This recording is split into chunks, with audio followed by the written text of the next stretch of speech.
como e onde montar a sua reserva de emergência. Essa é uma das principais dúvidas de todos os investidores, principalmente para quem está iniciando. Então, nesse vídeo de hoje, vamos falar sobre a famosa reserva de emergência. Então, meus caros, para começar, já deixa seu like, já se inscreva no canal para ajudar no crescimento, né, para a gente estar produzindo conteúdo cada vez melhores. Sai, louca, não. Então, vamos começar pelo começo. Primeiro vamos falar o que é a reserva de emergência, né? Como funciona a reserva de emergência e qual a importância dela dentro da carteira de investimento de todo investidor. A reserva de emergência nada mais é do que aquele valor que a gente vai deixar separado, investido. Eu gosto de falar que a reserva de emergência é sim um investimento, porque faz parte da nossa carteira de investimento. É aquela quantia que a gente vai deixar separada para despesas emergenciais e imprevistos que surgem. Todo mundo, todos nós estamos sujeitos a aparecer imprevistos nas nossas vidas.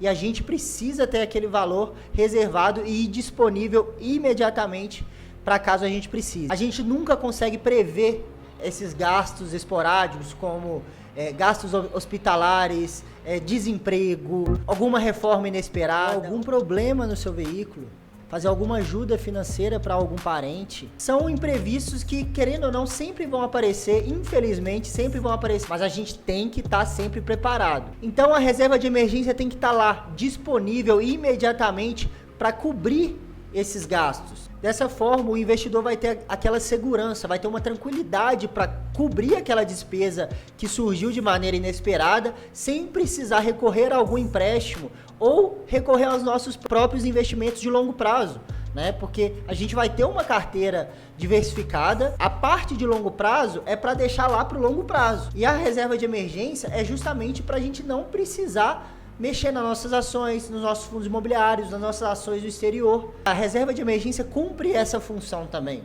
Um dos grandes erros do investidor é negligenciar a reserva de emergência. Faz parte da carteira de investimentos, como eu disse. Imagina quando começou a pandemia. Quem não tinha reserva de emergência? Muitas pessoas perderam o emprego.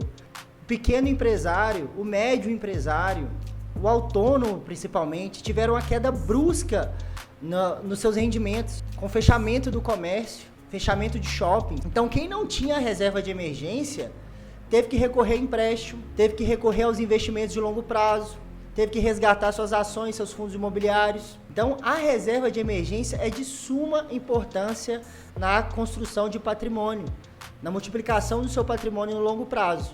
E qual deve ser o tamanho dessa reserva de emergência, desse colchão financeiro, como muitos chamam, né? Isso vai depender de cada pessoa, vai depender do padrão de vida de cada um. Porque você vai usar como base para montar a sua reserva de emergência os seus gastos fixos mensais, como aluguel, moradia, luz, água, plano de saúde, escola, alimentação, transporte. Isso vai ser usado como base para o cálculo da sua reserva de emergência. Então, o tamanho da reserva de emergência vai variar de pessoa para pessoa, de acordo com o padrão de vida de cada um. Mas, na média, né, é usado como base 6 a 12 meses dos seus gastos básicos mensais. Vamos usar um exemplo. Vamos supor que seus gastos básicos mensais sejam de R$5.000. Aluguel, transporte, alimentação, enfim, seja R$5.000. Você vai multiplicar esse valor de R$5.000 por no mínimo 6 meses. Daria aí o valor de R$30.000. Ou seja, a sua reserva de emergência, nesse caso, seria de R$30.000, no mínimo, para te dar essa segurança. Caso quisesse uma segurança um pouco maior, né, poderia utilizar 12 meses como referência. E aí o valor total da reserva teria que ser de R$60.000. Então isso vai variar de cada pessoa. Se a pessoa quiser ter uma segurança um pouco maior, monta uma reserva maior. Agora, a pessoa que faz uma reserva pequena, ela tem que ter essa consciência. Ela vai estar colocando um pouco mais de risco no seu patrimônio e na sua carteira de investimento. Outros fatores devem ser levados em conta na montagem do tamanho da sua reserva. A estabilidade do seu trabalho. Se você é um funcionário público, por exemplo, você tem uma estabilidade, uma segurança muito maior do que quem é autônomo. A quantidade de dependentes, se Se você tem filhos, marido ou esposa que dependem do seu trabalho, então sua reserva obviamente tem que ser muito maior. Você não pode levar em consideração apenas você tem que levar em consideração os seus dependentes. Depois que você definiu o tamanho da sua reserva, o que você vai fazer? Você vai começar a montá-la e definir estratégias para isso. O primeiro passo é se organizar financeiramente, para que sobre parte do seu salário e você consiga investir na reserva de emergência todos os meses. Porque se você não se organizar primeiro financeiramente, você não vai conseguir montá-la. Não vai conseguir fazer sobrar dinheiro todos os meses. Então defina uma estratégia, um plano de organização financeira para você separar todos os meses o valor para poder investir nesse objetivo que é esse colchão financeiro. Existem vários métodos para você se organizar financeiramente. Você tem que ter isso pré-estabelecido. Utilize um método eficaz para poder. Utilize planilhas, se for o caso. Anote tudo, todos os seus gastos. Só assim você consegue se organizar de maneira efetiva. Saber o que está gastando errado, saber onde pode economizar, para poder cada vez mais fazer com que sobre mais dinheiro para você aplicar nos seus objetivos. O método bastante eficaz que eu utilizo é o 50-30-20. É um método bastante conhecido de organização financeira, onde no início do mês, assim que você receber o seu salário, você já vai estabelecer quanto você vai gastar para investir, quanto você vai gastar de lazer e quanto você vai gastar nos gastos básicos. Tenha isso já pré-estabelecido no início do mês. Pegue esse modelo e adapte à sua realidade. Aqui a gente já entendeu qual a importância, qual o conceito e a importância da reserva. Esse é o primeiro passo.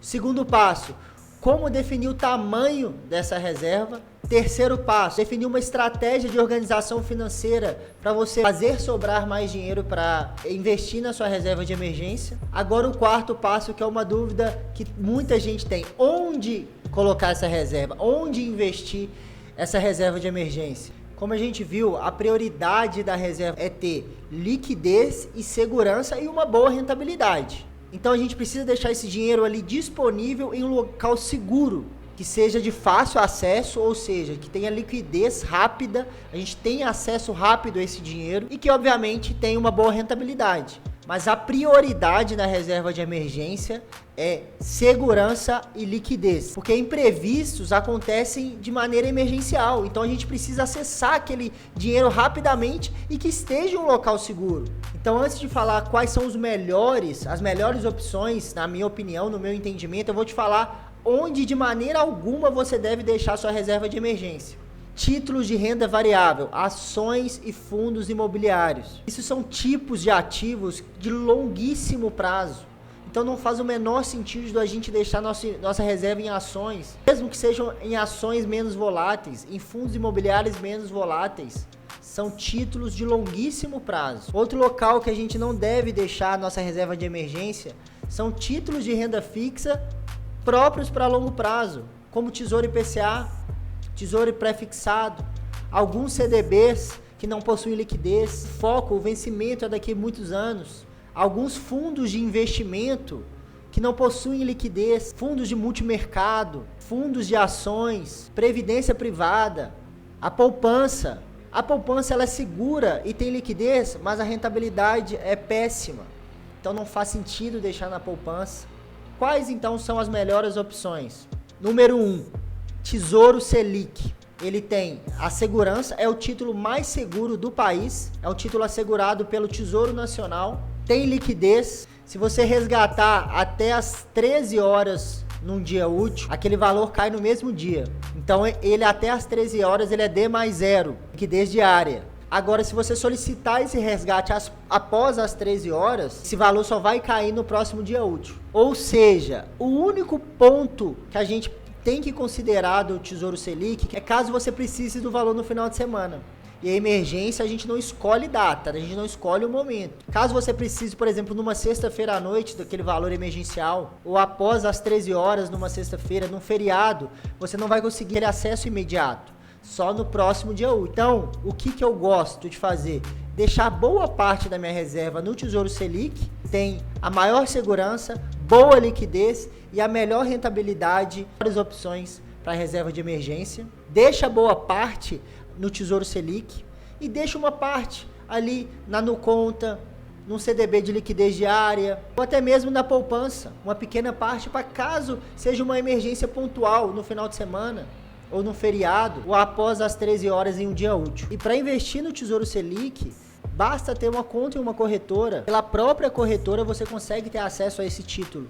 Clear, Nuinvest, Rico, XP, todas te dão acesso ao Tesouro Direto. A segunda opção para sua reserva de emergência é um CDB com liquidez diária de algum banco, um banco que tem uma boa reputação, um banco conhecido. Os próprios bancões, Itaú, Bradesco, Santander, Banco do Brasil, ou alguns bancos digitais já conhecidos como Banco Inter, XP.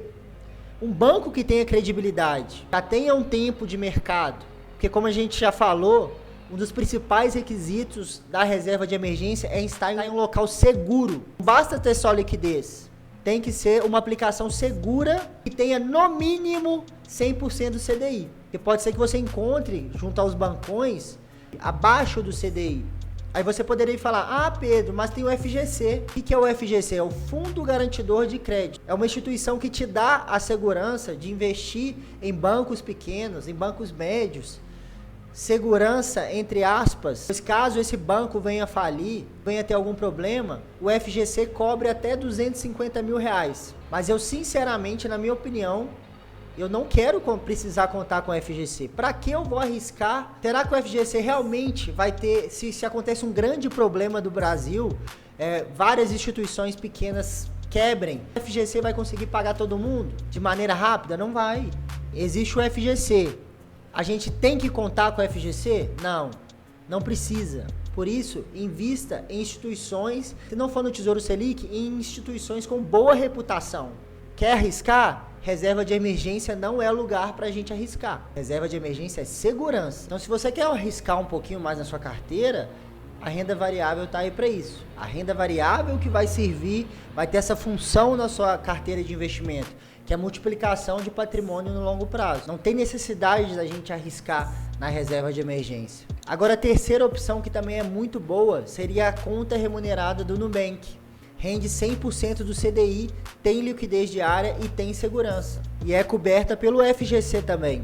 Então, a conta remunerada do Nubank é uma ótima opção, porque para mim ela preenche todos os requisitos. Tem segurança, tem boa rentabilidade, 100% do CDI, e tem liquidez diária. A qualquer momento você pode sacar, seja sábado, domingo, feriado. Você pode resgatar aquele dinheiro imediatamente. E o que eu faço na minha reserva de emergência? No meu caso, por exemplo, a maior parte está no Tesouro Selic. É onde eu tenho a maior segurança. Mas eu deixo uma pequena parte também no meu caixa que eu uso na Nuconta. Caso tenha alguma emergência em momentos que eu não possa sacar o Tesouro Selic. Lembrando, pessoal, que a gente está em um momento de alta da taxa Selic. O que é a taxa Selic? É a taxa básica de juros. Então, todos esses investimentos que eu citei, né, para a reserva de emergência, vão acompanhar a alta da taxa de juros. Então, à medida que a Selic continuar aumentando, isso deve acontecer devido à alta da inflação, esses investimentos vão acompanhar, vão passar a render mais. Então, a gente deve aproveitar esse momento que a Selic está em patamares altos para colocar os nossos investimentos de renda fixa, principalmente a reserva de emergência, em bons ativos ligados à Selic, como o Tesouro Selic, a CDB, que rende 100% do CDI, ele está diretamente ligado à alta da Selic. A taxa CDI, a taxa DI, sobe à medida que a Selic sobe também. E uma última pergunta que eu sempre recebo, referente à reserva de emergência, é se o investidor deve montar primeiro a reserva de emergência para depois começar a diversificar em outras classes de ativos, como ações, fundos imobiliários. A resposta é não. Após você definir o valor da sua reserva de emergência, priorize a reserva e aos poucos vá estudando sobre renda variável, sobre ações, sobre diversificação de ativos e vá investindo aos pouquinhos no objetivo de longo prazo, que são as ações e fundos imobiliários. Por exemplo, se você definir o seu aporte mensal de R$1.000, defina 800 para reserva de emergência e 200 para investimentos de longo prazo. Mas sempre priorize a reserva de emergência até você conseguir montá-la e chegar ao seu objetivo. Ou então, se você quiser uma segurança maior, monte sua reserva de emergência primeiro e depois comece aos poucos na renda variável. Mas eu não vejo necessidade de esperar montar a sua reserva de emergência para depois começar a montar os seus investimentos de longo prazo. Pode fazer um paralelamente com o outro, desde que você faça o seu gerenciamento de risco e tenha consciência do que você está fazendo. Então, pessoal, esse foi nosso vídeo sobre reserva de emergência. Abordamos aqui basicamente tudo que a gente precisa saber sobre o tema. Espero que vocês tenham gostado. Se inscreva no canal e até o próximo vídeo. Valeu!